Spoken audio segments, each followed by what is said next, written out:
Friends, मैं हूँ कोडा बॉय और आज हम स्क्रैच पे ये स्पेस इन्वेडर्स गेम बनाना सीखेंगे। तो चलें शुरू करते हैं। सबसे पहले हमें चाहिए होगा हमारा शूटर, जिसके लिए हम स्प्राइट में जाके रॉकेट सेलेक्ट करेंगे।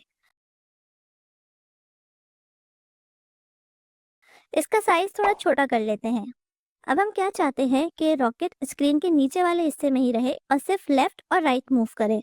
उसके लिए हम कंट्रोल्स के टैब से इफ देन वाला कोड ब्लॉक लाएंगे।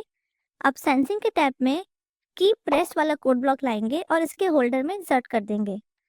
यहाँ पे ड्रॉप डाउन से राइट एरो सेलेक्ट करेंगे और फिर मोशंस के टैब में से चेंज एक्स बाय वाला ऑप्शन यहाँ लाके लगा देंगे और इसमें वैल्यू डालेंगे 10। अगर आप एक्स एंड वाई कोऑर्डिनेट्स को अच्छे से समझना चाहते हैं तो ये वाले वीडियो जरूर देखें, इससे आपको कोऑर्डिनेट्स क्लियर हो जाएंगे। लिंक डिस्क्रिप्शन बॉक्स में भी शामिल है और इस सीरीज के बाकी वीडियोस आप डिस्क्रिप्शन बॉक्स में दिए गए प्लेलिस्ट के लिंक से भी देख सकते हैं। अब ऐसा एक और सेट बनाएंगे और उसमें राइट की जगह लेफ्ट की डालेंगे और x की वैल्यू 10 की जगह -10 कर देंगे। मतलब जब राइट की प्रेस करेंगे तो रॉकेट राइट साइड पे 10 स्टेप्स लेगा और लेफ्ट की प्रेस करने से लेफ्ट साइड पे मूव करेगा। अब इस पूरे कोड ब्लॉक को हम फॉरएवर के रूप में इंसर्ट कर देंगे ताकि सिर्फ एक बार मूव होकर रॉकेट रुक ना जाए। और सबसे ऊपर हम लगा देंगे इवेंट्स के टैब से व्हेन फ्लैग क्लिक। यहाँ पे हमारे रॉकेट के मूव करने का कोड कंप्लीट हुआ। अब हम चलते हैं हमारे फायर पे, यानी जो हमें रॉकेट से शूट करेंगे। उसके लिए मैं स्प्राइट से बॉल चूज कर रहा हूँ। यहाँ पे भी इसका साइज छोटा करेंगे। अब शूट करेंगे तो ये ऊपर की तरफ मूव करेगा। उसके लिए मोशन टैब से चेंज वाई वाला कोड ब्लॉक लाएंगे और इसमें 10 की वैल्यू डाल देंगे। इस वैल्यू को कम या ज्यादा करने से इसकी स्पीड को कंट्रोल कर सकते हैं। हमें चाहिए कि जब तक ये बॉल या तो हमारे एनिमी को ना लग जाए या फिर ऊपर तक ना चली जाए, ये ऐसे ही मूव करती रहे। उसके लिए कंट्रोल से रिपीट अंटिल का ब्लॉक लाएंगे और ऑपरेटर्स के टैब से दिस और डैट वाला ब्लॉक लाके यहाँ इंसर्ट कर देंगे। फिर सेंसिंग के टैब में जाएंगे और यहाँ दोनों में टचिंग वाला कोड ब्लॉक इंसर्ट कर देंगे। एक में हम चूज करेंगे दी एज, यानी बॉल जब तक ऊपर ना पहुंच जाए, और दूसरा सिलेक्ट करने से पहले हमें एक और स्प्राइट ऐड करना होगा जो कि हमारा एनिमी होगा।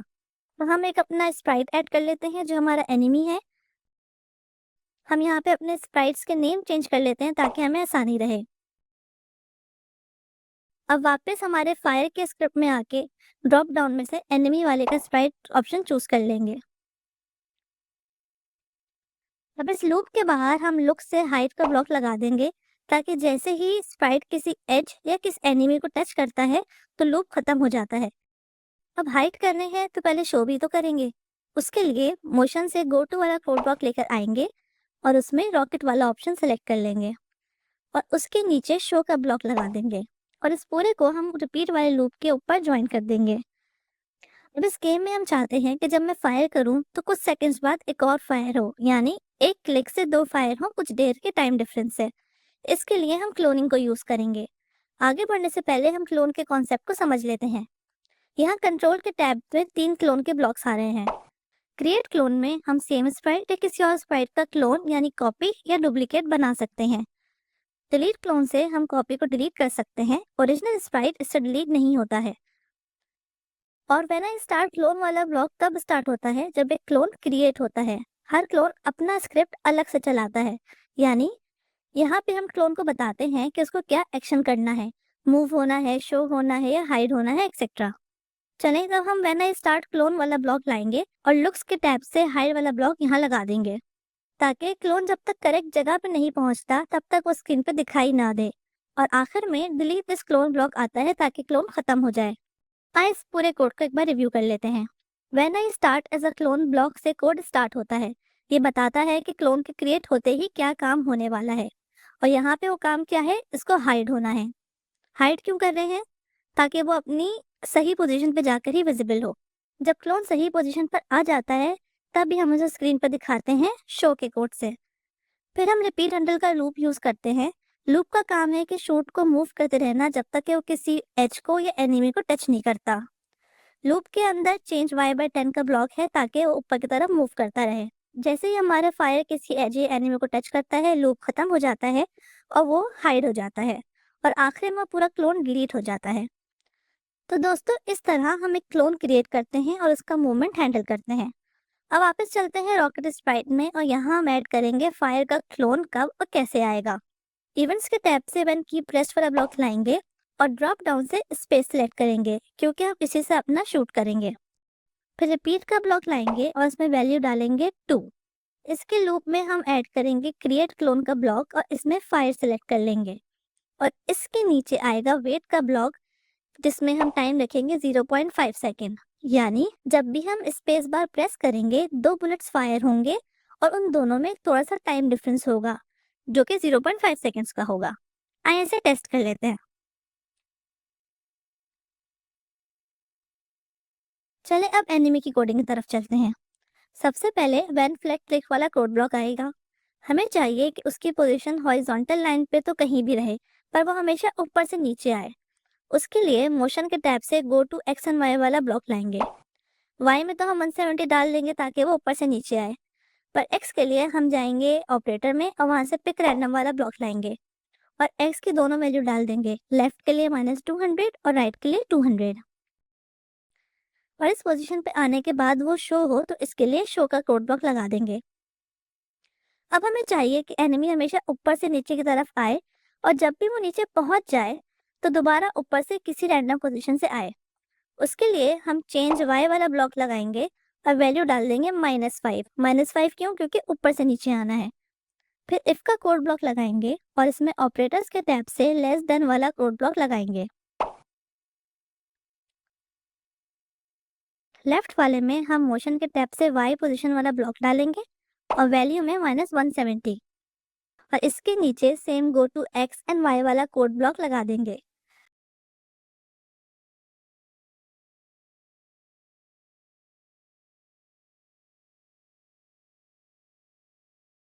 अब इस पूरे ब्लॉक को फॉरएवर के लूप में डाल देंगे ताकि बार बार यही प्रोसेस चलता रहे और इसे बाकी की कोडिंग के साथ ज्वाइन कर देंगे। चलिए पहले से टेस्ट करते हैं। अब हमें क्या करना है कि जब फायर करें तो एनिमी गायब हो जाए। उसके लिए इफ का कोड ब्लॉक लाएंगे और इसमें सेंसिंग से टचिंग वाला ब्लॉक लाएंगे। इसमें हम चूज करेंगे फायर यानी हमारा शूट करने वाला स्प्राइट और इसके बाद हम हाइड का कोड ब्लॉक ले आएंगे। अब शूट होने के बाद कुछ देर ठहर के एनिमी दोबारा आए, उसके लिए वेट का ब्लॉक लगाएंगे और इसमें वैल्यू डाल देंगे 0.1 या 0.5 सेकेंड जैसा भी आप चाहें और उसके नीचे डाल देंगे शो का ब्लॉक। अब शो होने के बाद दोबारा ऊपर से ही नीचे आए उसके लिए गो टू एक्स वाई वाला कोड ब्लॉक दोबारा से यहाँ आ जाएगा।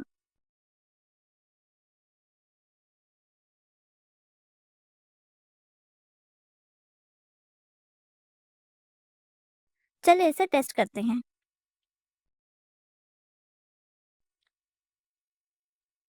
वैसे तो हमारा गेम यहाँ पे ऑलमोस्ट बन गया है पर कुछ फाइनल टचेस करते हैं जिससे हमारा गेम और अच्छा लगे। कैसा हो एनिमी शूट करने के बाद उसकी साउंड भी आए। उसके लिए साउंड के टैब से स्टार्ट साउंड लेंगे और इफ टचिंग के ब्लॉक के नीचे से डाल देंगे, यानी एनिमी को शूट टच हो तो ही साउंड आए। चलिए अब स्कोर भी रख लेते हैं। उसके लिए वेरिएबल्स के टैब से मेक अ वेरिएबल पर क्लिक करेंगे और इसे नाम दे देंगे स्कोर। सेलेक्ट करेंगे फॉर ऑल स्प्राइट्स। इसे कोड में ऐड करते हैं। रॉकेट स्प्राइट पे आएंगे और वैन फ्लैग क्लिक को लेकर आएंगे और वेरिएबल से सेट वेरिएबल टू चूज को सेलेक्ट करेंगे। ड्रॉप डाउन से स्कोर सेलेक्ट करेंगे और वैल्यू कर देंगे 0, यानी जब भी गेम स्टार्ट हो स्कोर 0 से शुरू हो। एनिमी स्प्राइट में आएंगे और चेंज वेरिएबल बाय को लेकर आएंगे और स्टार्ट साउंड के नीचे डालेंगे। वैल्यू सेट कर देंगे 1। जब भी एनिमी को हिट होगा स्कोर में 1 पॉइंट ऐड हो जाएगा। एक और वेरिएबल ऐड करते हैं कि अगर 5 टाइम्स एनिमी नीचे ग्राउंड से टच हो गया यानी हमसे शूट करना मिस हो गया तो गेम ओवर हो जाएगा। उसके लिए एक और वेरिएबल क्रिएट करते हैं और उसे नाम दे देते हैं लाइव्स लॉस्ट। रॉकेट वाले स्प्राइट में फिर से जाके इसे हम ऐड कर देते हैं सेट 0 वाला कोड ब्लॉक और यहाँ पे डाल देते हैं 0। एनिमी स्प्राइट में आएंगे, इफ देन वाला कोड ब्लॉक लेंगे और ऑपरेटर से लाएंगे इज इक्वल्स टू वाला ब्लॉक। लेफ्ट में डालेंगे लाइफ लॉस्ट वाला वेरिएबल और राइट पे वैल्यू डाल देंगे 5। अब लाइफ लॉस्ट काउंट कैसे होगी?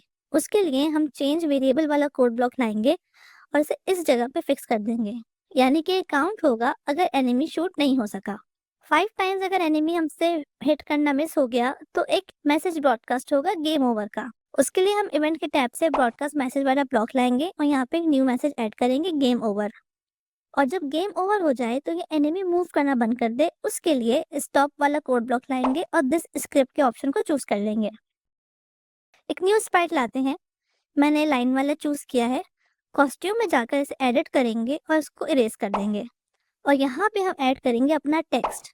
इसका फॉन्ट और कलर भी चेंज कर सकते हैं। मैं यहाँ पे टेक्स्ट ऐड कर रहा हूँ गेम ओवर। फिर इसके कोडिंग एरिया में आएंगे। यहाँ हम डालेंगे व्हेन फ्लैग क्लिक और इसके नीचे हाइड का ब्लॉक डाल देंगे क्योंकि हमें गेम के स्टार्ट में तो ये नहीं चाहिए।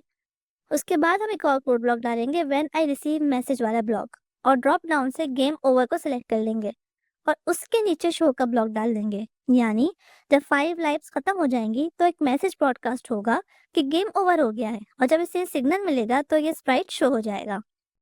लास्ट में हम बैकग्राउंड चेंज कर लेते हैं। मैं ये स्टार्स वाला सिलेक्ट कर रहा हूँ ताकि थोड़ा स्पेस जैसा लगे। तो चलें दोस्तों, इसे फुल स्क्रीन पे प्ले करके देखते हैं।